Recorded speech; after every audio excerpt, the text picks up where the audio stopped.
Paano nga ba nalalaman kung ang lupa ay sapat na mataba para tabnan ng mga pananim? Well, alamin natin yan using Cation Exchange Capacity o CSC gamit ang Methylene Blue.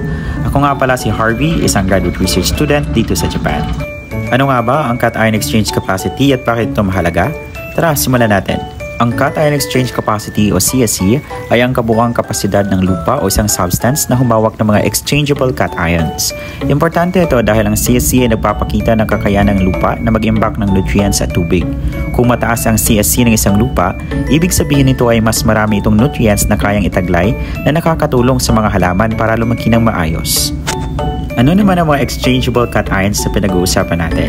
Ang mga plain mineral at organic matter ng lupa ay may mga negatibong charge sites sa kanilang mga surface na sumisipsip at umahawak ng mga positibong charge ions o cations na tinatawag sa pamamagitan ng electrostatic force.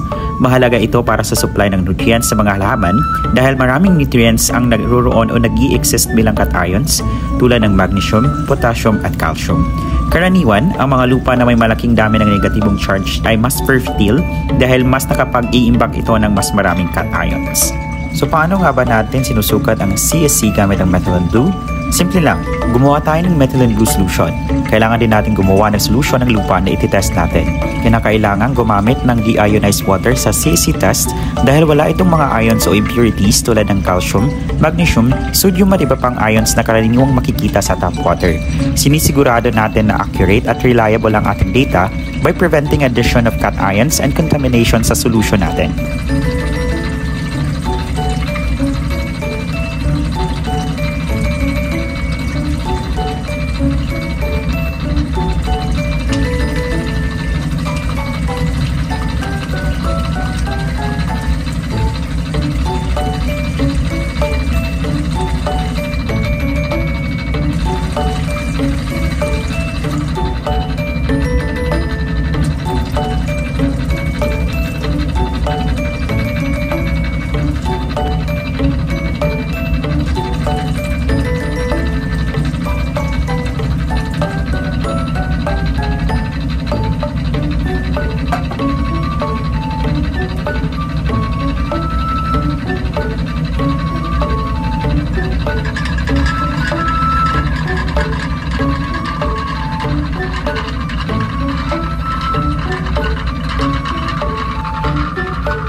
Kinakailangan din natin gumamit ng 3 ml laboratory plastic dropper transfer pasture pipettes at laboratory grade filter papers.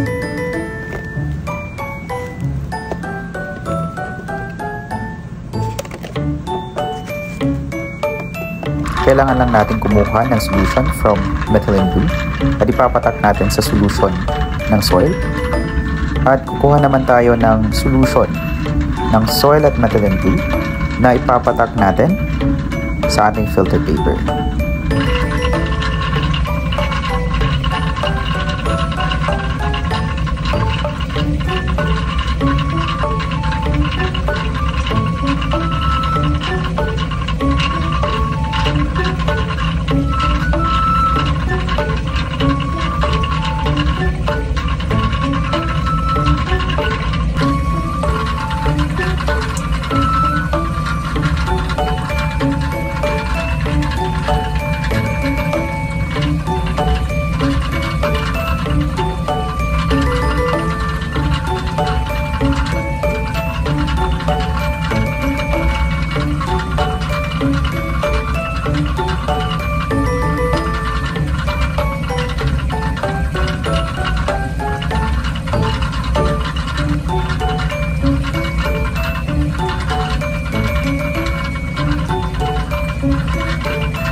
Gagawin natin ang process na ito ng paulit-ulit na may 1 minutong interval.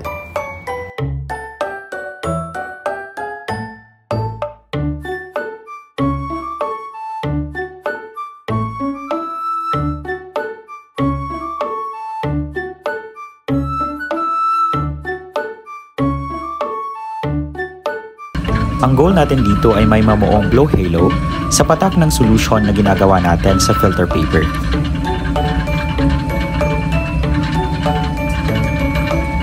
At this point, wala pang ang blue halo na lumalabas, kaya kailangan natin gawin ng paulit-ulit ang process. So after 2 hours guys, wala pa rin tayong nakikitang halo. This is the reason kung wala.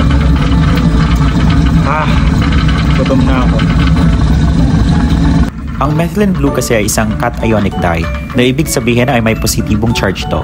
Kapag pinapatak natin ito sa lupa o clay sample, ang mga negatibong charge site sa lupa ay nag-a-absorb o magsisipsip ng methylene blue. Ang blue halo na nabubuo ay nagpapakita ng extent ng absorption. Ibig sabihin nito ay ito ang indication ng saturation. Kapag lumitaw na ang blue halo, nangangahulugan ito na ang capacity ng soil o clay na mag-absorb ng methylene blue ay naabot na o nalampas na.